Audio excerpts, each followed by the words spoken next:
and welcome to Mabinda TV. So, how do we bring back manufacturing jobs back to the shores of America? That is, how do we bring back manufacturing jobs back to the shores of America? Do Trump's tariffs, will the tariffs that Donald Trump has instituted, will they bring back manufacturing jobs back to the for America? And I think this is what we need to do because remember, it is Americans that are going to pay higher prices for these tariffs. It is Americans that are going to pay higher prices for these tariffs. And so we need to think, are these tariffs going to, of course, they lead to an increase in price. That is, these tariffs will lead to an increase in price. So that's what we need to ask ourselves. So that means it is the American that is going to pay higher prices for these goods and services. So basically, Donald Trump hopes that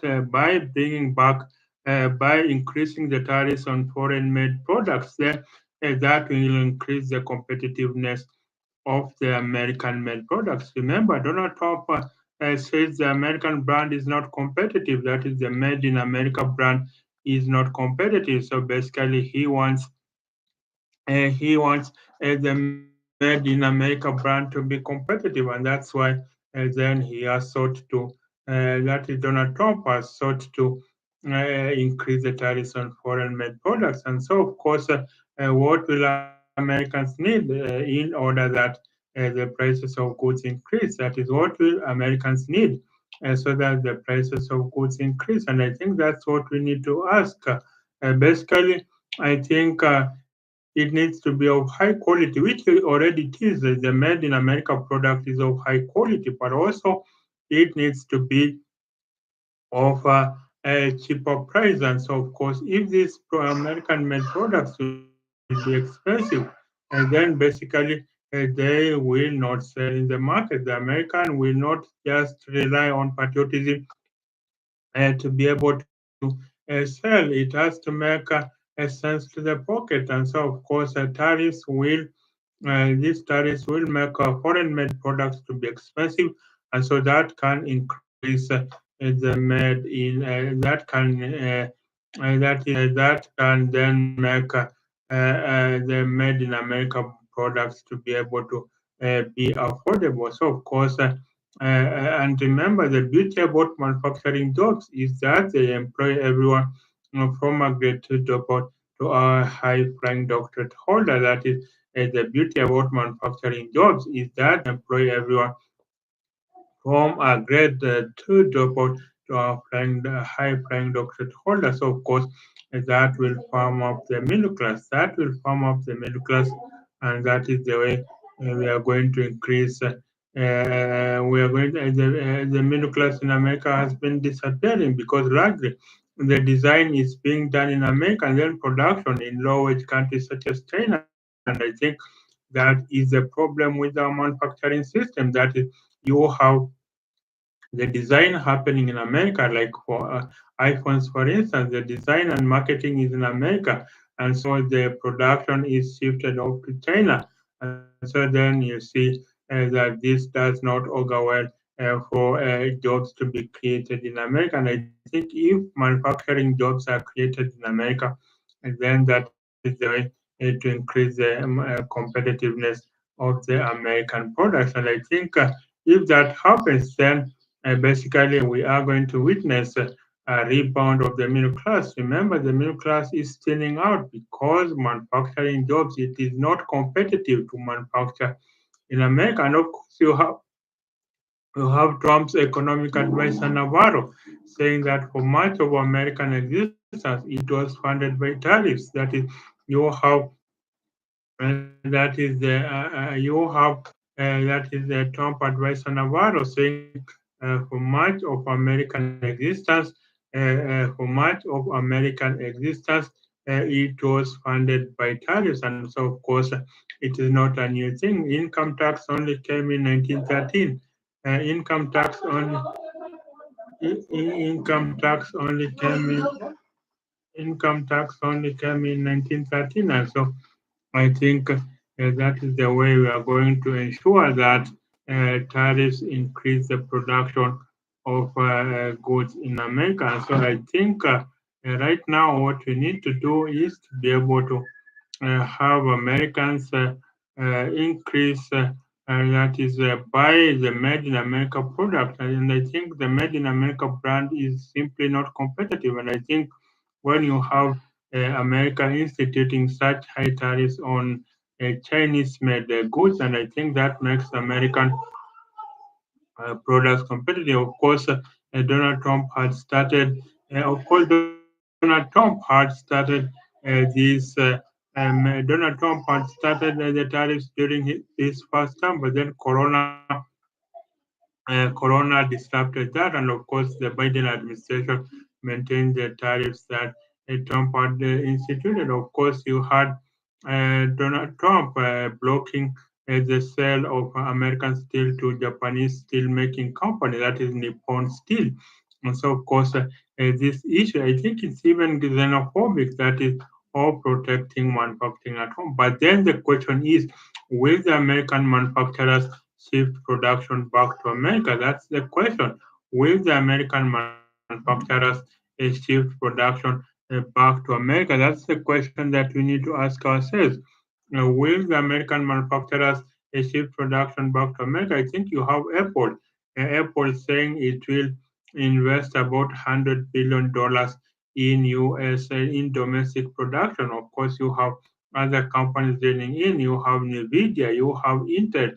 Of course, now the government has bought a stake in Nvidia, basically saying the government has bought a stock in Nvidia, and so of course you have Intel. The government has bought a stock in Intel, and I think that's the way we are going then to be able to realize that is just the way we are going to ensure that production is shifted back to the shores of America. So you tell me, do you think tariffs will increase?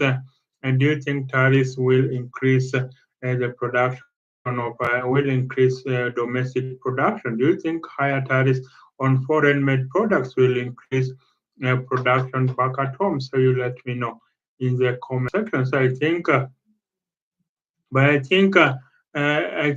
what is missing is that it's becoming something of a misnomer to say that upward socioeconomic mobility, is no longer there. Basically, where you could start at a factory job, you could start on the factory floor, and then you could start on the factory floor, and then basically you will rise your way up to maybe even up to the CEO position. That's just not the way it happens these days. Basically, you have people that are coming from the Ivy Leagues, from these Ivy League schools, from international universities with forbidding entry criteria. That is, these gilded universities. Basically, they are coming up and taking this your position. So, of course, it is becoming increasingly difficult to work your way up from the factory floor, maybe as a machinist, and work your way up until you are the CEO of the company. So, of course, that is becoming something of a misnomer. But I hope that upward socioeconomic mobility is something that is going to increase.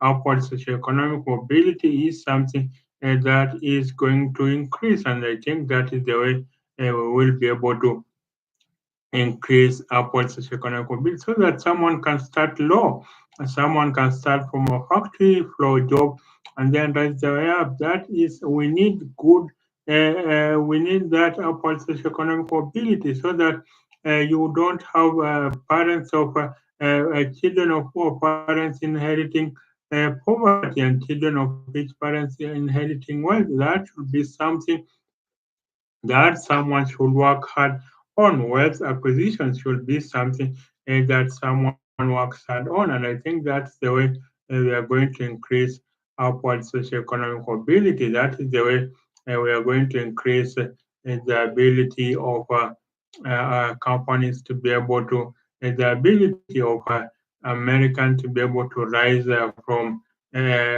poverty to be able to rise to prosperity. And that's how you increase the prosperity in America. That's how you increase the prosperity in America. And if you do that, you'll find that there will be many more ways in which people are able to there will be many more ways in which people are able to are able to rise and increase their economic output, and that's the way you increase the productivity. So basically, that will increase that will increase the middle class, expand the middle class, and I think if the middle class expands, then that way the American economy grows. Because remember, America is a service industry, and I think you have the high-end jobs, the high-tech jobs that employ a graduate dropout, a high school leaver is not going to work at a high-tech company such as Google.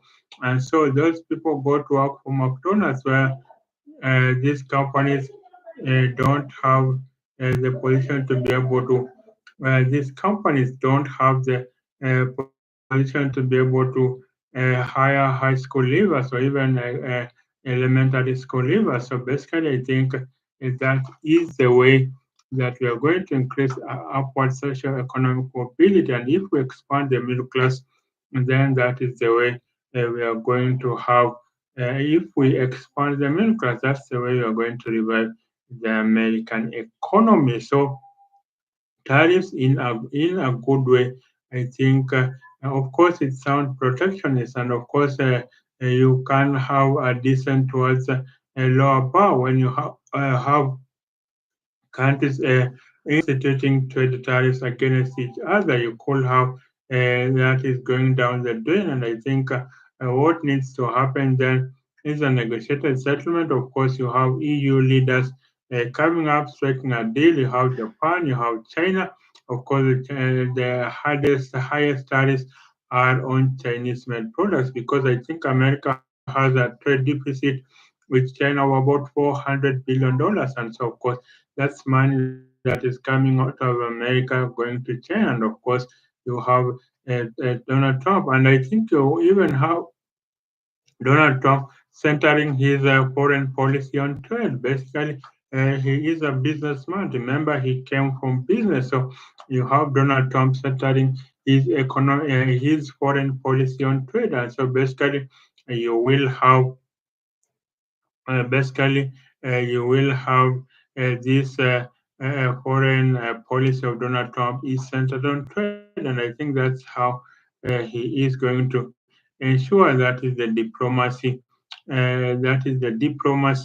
work so that then America can gain trade, can get favorable trade terms, and I think that is the way. But remember, it is Americans that are going to pay for the higher prices. So in the short term, at least, there will be inflation. So basically, it could backfire in terms of inflation. So I don't know how much inflation, how much increase in prices can the American